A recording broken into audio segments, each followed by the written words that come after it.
નમસ્કાર, બદલતા ભારતમાં આપનું હાર્દિક સ્વાગત છે. દેશભક્તિના રંગમાં રંગાયો બોડેલી. રાષ્ટ્રીય સ્વતંત્રતા પર્વની ઉજવણીના ભાગરૂપે રાષ્ટ્રીય ધ્વજના સન્માનમાં આજરોજ બોડેલી અલીપુરા ચોકડીથી તાલુકા સેવા સદન સુધી તિરંગા યાત્રાનું આયોજન કરવામાં આવ્યું, જેમાં અધિકારી, પદાધિકારી, સ્કૂલના વિદ્યાર્થીઓ સાથે આમ જનતા પણ જોડાઈ હતી. બોડેલીથી MS સૈયદ.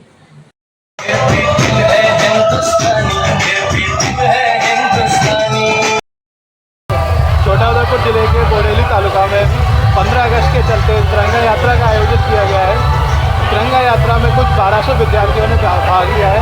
उसके साथ साथ तालुका के बहुत सारे अधिकारी भी तिरंगा यात्रा में शामिल हुए।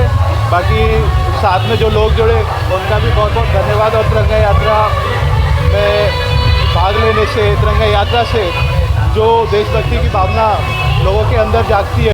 आज रोज बोडेली तालुकाમાં તિરંગા યાત્રાનું આયોજન કરવામાં આવ્યું, તેમાં મોટી સંખ્યામાં અધિકારીઓ, પદાધિકારીઓ તથા બોડેલીની દરેક સ્કૂલોના છોકરાઓ એમાં હાજર રહ્યા છે અને એની સાથે ટીચરો અને આમ લોકો કે જે પોતાની દુકાનો છોડીને બી આ યાત્રામાં સામેલ થયા છે.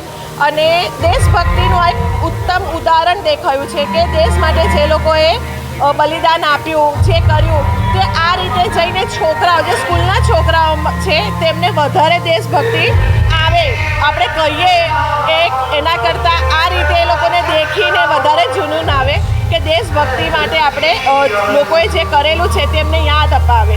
એના માટે આ આયોજન કર્યું હતું, જે સફળ રીતે લોકોના બોડેલી તાલુકાના દરેક ગામમાંથી સંગઠનના લોકોથી લઈને બધા આવ્યા અને આ યાત્રાને સફળ બનાવી. એ બધે હું બધાનો